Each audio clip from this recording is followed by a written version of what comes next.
Bismillahirrahmanirrahim. Assalamualaikum warahmatullahi wabarakatuh. Apa kabar Sobat Botani? Hari ini pertemuan ke-13 kita akan membahas mengenai tumbuhan tingkat tinggi dan tingkat rendah.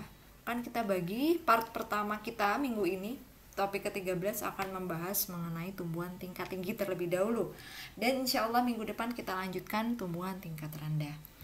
Oke, apa yang kalian ketahui tentang tumbuhan tingkat tinggi? Pasti dong kalian harus bisa membedakan antara tumbuhan tingkat tinggi dengan tumbuhan yang tingkat rendah.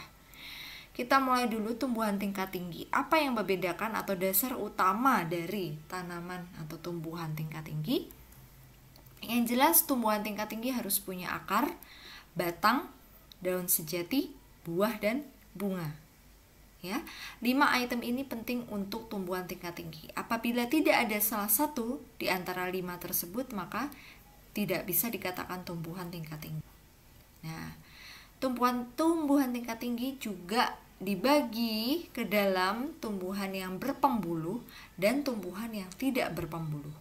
Kalau tumbuhan yang berpembuluh dibagi jadi 2 divisi lagi ya, spermatopita berbiji dan pteridopita atau paku-pakuan. Sedangkan tumbuhan yang tidak berpembuluh satu itu divisi bryopita atau lumut.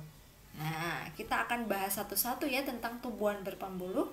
Maka dari itu tetap perhatikan dan pahami bersama ilmu kita dalam topik ke-13 kali ini. Kalau spermatofita atau berbiji, itu gimnospermenya bijinya terbuka, sedangkan angiospermenya biji tertutup.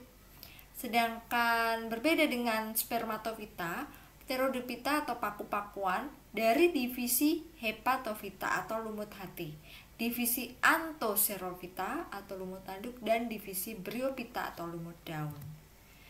Nah, kita bahas mengenai ciri-ciri spermatofita. Gimnospermae ciri-cirinya berupa semak atau pohon, batangnya berkayu dan bercabang.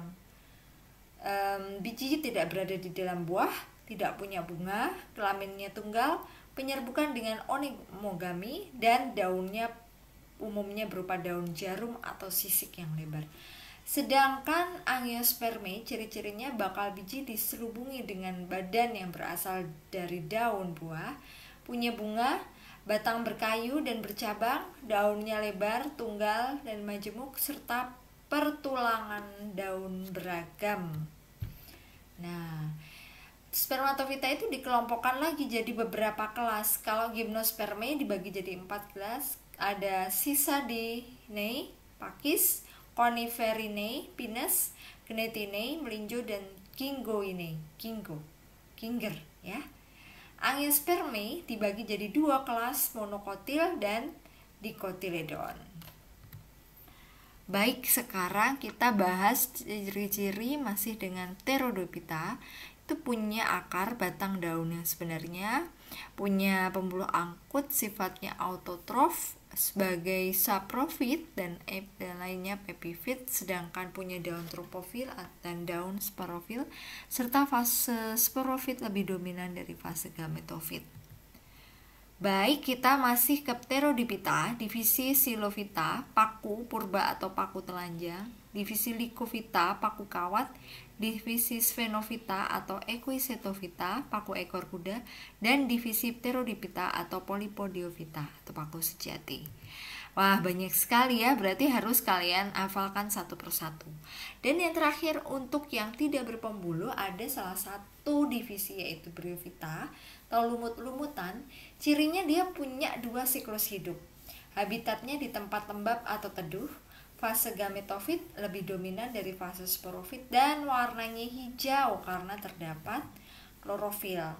Oke, kalian bisa perhatikan di sini yang ini aja ya. Divisi hepatofita, lumut hati, anthoxerophyta, lumut tanduk, dan divisi bryophyta atau lumut daun. Nah, tadi ini gambarnya kurang lebih seperti ini. Ada sporofit yang menghasilkan spora dan gametofit menghasilkan gamet. Ini ada sporangium, ada stolon, rhizoid, ini lumut daun dan bagian-bagiannya. Oke, terima kasih mahasiswaku. Semoga bermanfaat. Mohon maaf apabila ada kurang lebihnya. Sampai jumpa pada pertemuan selanjutnya. Billahi taufik wal hidayah. Wassalamualaikum warahmatullahi wabarakatuh. Bye.